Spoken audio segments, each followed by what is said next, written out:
स्वागत है दोस्तों आपका अपने चैनल केमिस्ट्री विद सुमित में। दोस्तों आज हम शुरू करते हैं नया chapter D and F block के तत्व।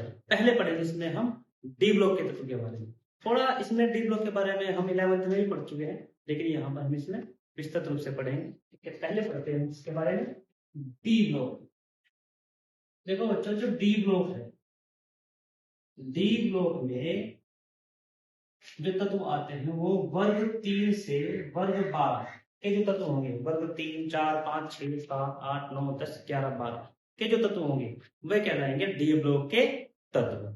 अब इस डी ब्लॉक में वर्ग 3 में जो लेंथेनम 57 है, उसके बाद के जो 14 तत्व हैं, उसके बाद के 14 तत्व सीरियम 58 से लेके ल्यूटीशियम 71, इसका एटॉमिक नंबर कितना है 71, को आवर्त सारणी में नीचे श्रेणी में रखा गया है, जिसे कहा गया है लैंथेनाइड श्रेणी। इसी तरह से वर्ग 3 के जो एक्टिनियम 89 है, उसके बाद के जो 14 तत्व हैं थोरियम 90 से लॉरेंशियम 103, उन्हें भी आवर्त सारणी में नीचे एक श्रेणी में रखा गया है, जिसे कहा गया है एक्टिनाइड श्रेणी। लेकिन पहले पढ़ते हैं किसके बारे में, यहाँ पर हम डी ब्लॉक के बारे में।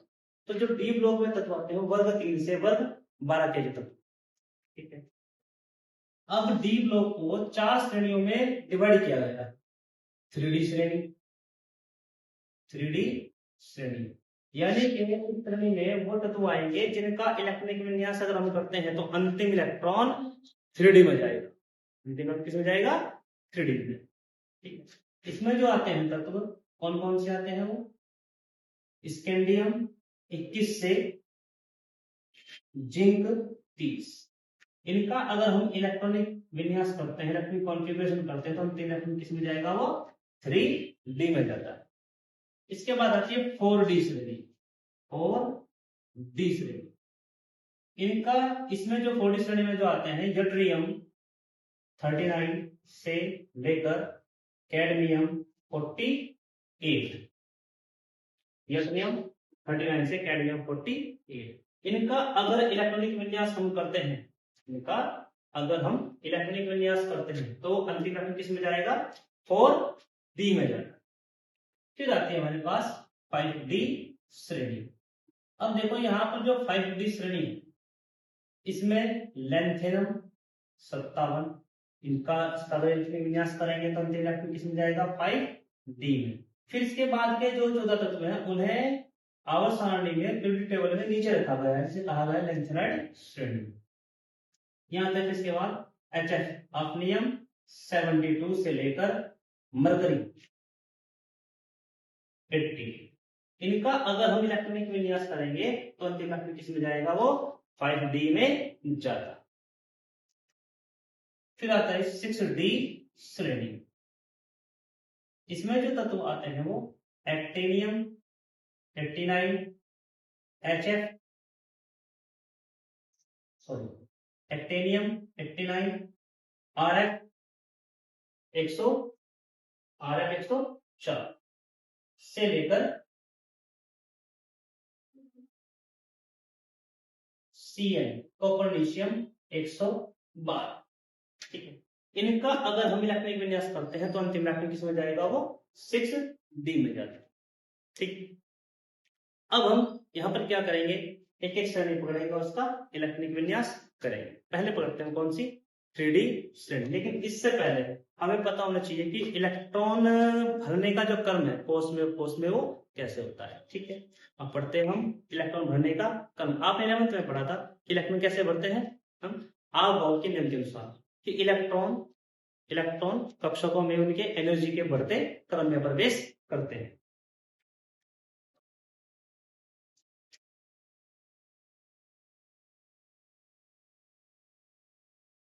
देखो ये हमारे पास हुआ नाभिक।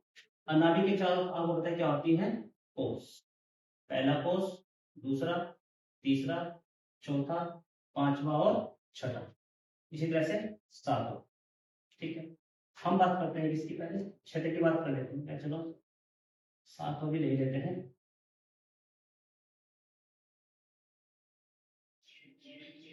पहले कहां जाएगा इलेक्ट्रॉन? 1s में। फिर किस में जाएगा? 2s में। फिर 2 3 फिर अब दूसरे में तो दूसरे कोर्स में केवल S और T होते हैं, फिर जाएगा 3S में, फिर 3P में। अब देखो 3P में यहाँ 3D भी होता है, लेकिन पहले इलेक्ट्रॉन किसमें जाएगा, 4S में जाएगा, उसके बाद जाएगा 3D में, क्योंकि इसकी जो एनर्जी है वो इससे थोड़ा कम होती है। और इलेक्ट्रॉन कैसे बढ़ते हैं, एनर्जी के बढ़ते क्रम जाएगा यहाँ पर 4P।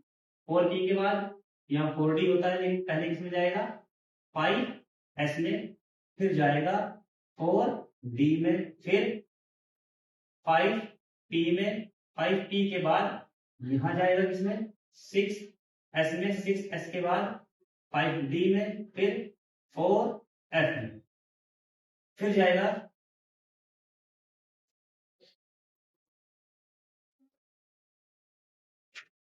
4F के बाद 6P में, 6P के बाद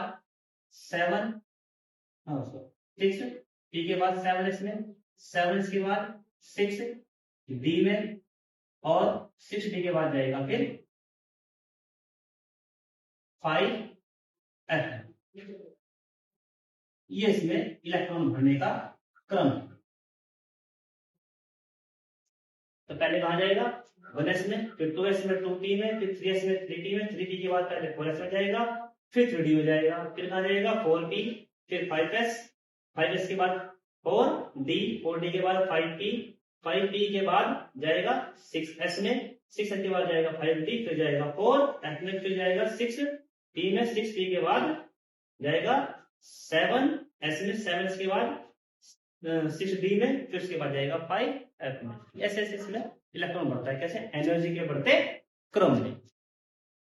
तो अब हमें इलेक्ट्रॉनिक विन्यास करना है, ठीक है, किस तत्वों का, करते हैं 3D श्रेणी का, स्कैंडियम 21 से लेकर जिंक 30 तक।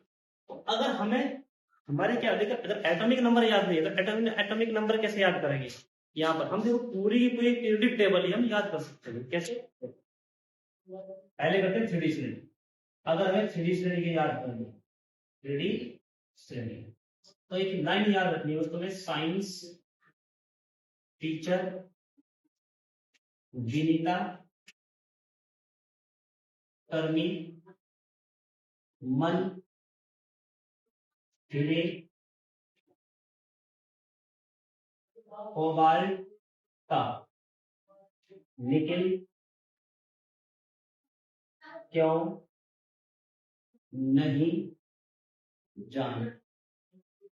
बस ये जो बोलती है इनसे नहीं बनता, नहीं तो पूरी की पूरी जो हमारे ये जो हमने शब्द लिखे यहाँ पर 3D श्रेणी हमारी याद हो जाएगी। कैसे, साइंस से क्या बनेगा, SC, atomic number 21, teacher TI, atomic number 22, Vinita B, atomic number 23, कर्मी CR, एटॉमिक नंबर 24, मन MN, एटॉमिक नंबर 25, फिरे FP, atomic number 26, cobalt CO, atomic number 27, फिर nickel atomic number 28, CU atomic number 29, जानता है Zn एटॉमिक नंबर 30। दोस्तों अब करते हैं हम स्कैंडियम से लेकर 30 तक इलेक्ट्रॉनिक विन्यास।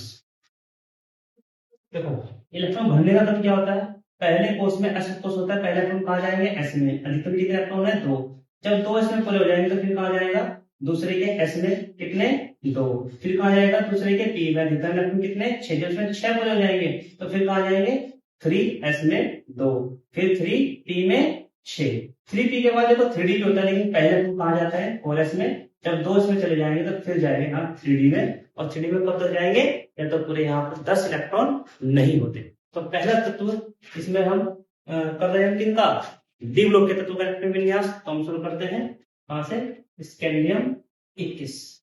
जब इसका विन्यास करेंगे तो क्या होगा, 1s2 2s2 2p 6 3s2 3p 6 के बाद कहा जाएगा, पहले 4s में जाएंगे, ठीक, 6 4 10 2 12 6 18 2 20 है कितने 21। अब लास्ट इलेक्ट्रॉन कहा जाएगा यहाँ पर 3D में 1, टाइटेनियम 22 का करते हैं तो क्या होगा 1s2, 2s2, 2t 6, 3s2, 3t 6, 4s में 2 गए और 3d में 3, सॉरी 3d में 2, 6 4 10 2 12, 6 18 2 3 2 22। Vanadium 23, 1s2, 2s2, 2t 6, 3s2, 3t 6, 4s में 2 और 3d में 3। अब करते हैं इसका 24 क्रोमियम का।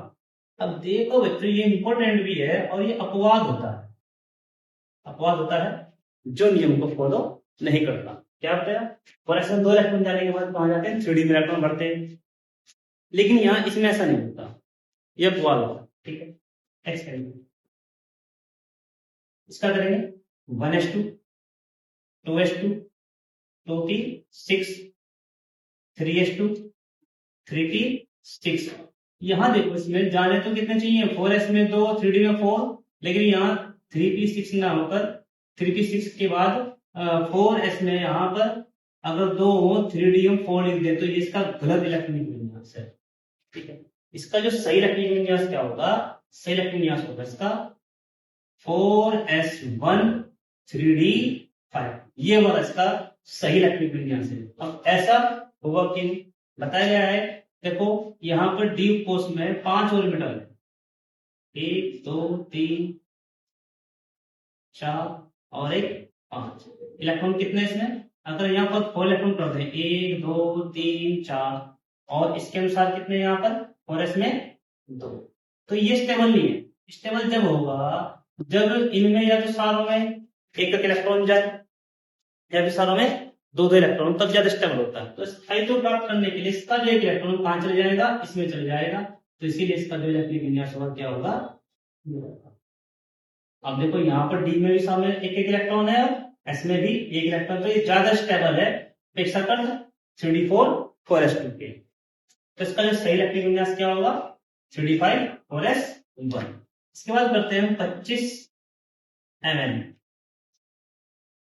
3p6 तक सेम, फिर कहां जाएगा 4s में 2 और 3d में 5, यहां तक 18 2 20 और 5 25, पूरे हो गए 25। इसके बाद Fe 26 का क्या होगा 3p6 4s2 3d6 27 cobalt 3p6 4s2 3d7 28 nickel 3p6 4s2 3d8 29 copper.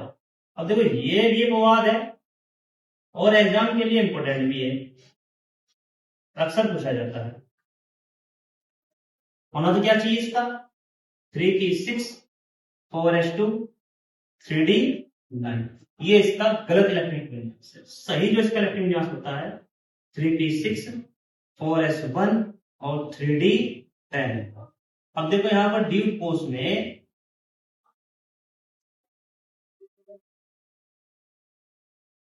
और ये हमारे पास 4s, और ऐसे ऐसे लिखेंगे यहां पर 4s, 5 ऑर्बिटल होते हैं 1 2 3 4 5 6 7 8 9, और यहां पर अगर हम 2 को जाए इसके अनुसार तो देखो ये स्टेबल नहीं है। स्टेबल तब होगा जब पहला क्या होगा पूरा भर जाएगा इसका, क्योंकि यहाँ पर ये पूरा भर सकता है, तो यहाँ पर तो 2 चले गए, ये पूरा भर गया, अब ज्यादा स्टेबल है, इसमें भी एक इलेक्ट्रॉन है तो ये भी स्टेबल है। तो इसका जो सही इलेक्ट्रिक विन्यास होगा 4s1 3d10। इसके बाद जिंक 30, इसका जो इलेक्ट्रिक विन्यास होगा 3p6 4s2 3d10।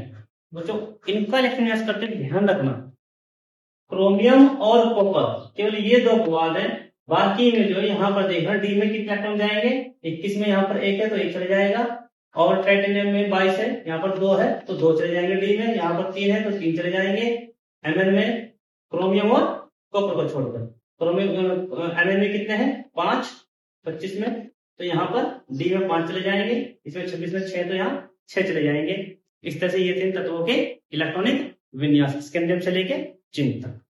अब बच्चों कभी कभी क्या होता है, वो इनके तो इलेक्ट्रॉनिक विन्यास पूछ लेते नहीं, कभी कभी वो इन पर जो है धनावेश लगाकर भी इनका इलेक्ट्रॉनिक विन्यास पूछ लेता है। जैसे पूछ लेगा कि भाई Mn प्लस प्लस का इलेक्ट्रॉनिक विन्यास बताओ क्या होगा। तो प्लस प्लस का मतलब होता है कि इसमें 2 इलेक्ट्रॉन कम कर दो। Mn का परमाणु क्रमांक कितना होता है, Mn का परमाणु क्रमांक 25, तो 25 है, तो हमने इसका विन्यास किया। देखो यहाँ पर 3p6 3d5 4s2, तो इसमें 2 इलेक्ट्रॉन कम कर, तो 2 इलेक्ट्रॉन कौन से कम होंगे, जब भी इलेक्ट्रॉन निकलते हैं तो इसके बाह्य कोश से इलेक्ट्रॉन निकलते हैं। तो बाह्य कोश कौन सा है इसका, Mn का, ये 4, तो इसके 2 इलेक्ट्रॉन कम कर दो, तो इसका विन्यास क्या होगा, ये तो 2 निकल जाएंगे, 3d5 तक आ जाएगा। 1s2 2s2 2p6 3s2 3p6 और इसके तो निकल गए, और 3d में से लेंगे 5 Mn और इसके 2 इलेक्ट्रॉन निकाल दो क्योंकि प्लस 2 चार्ज है, तो 3d में 5, यहां से इसका इलेक्ट्रॉनिक विन्यास हो जाएगा। अब अगर हमें करना है जिंक प्लस प्लस का, तो इसका इलेक्ट्रॉनिक विन्यास क्या है, हमने 4s2 3d10, तो पाइए को उसके 2 इलेक्ट्रॉन निकाल दो, तो क्या होगा 3p6 और 3d10।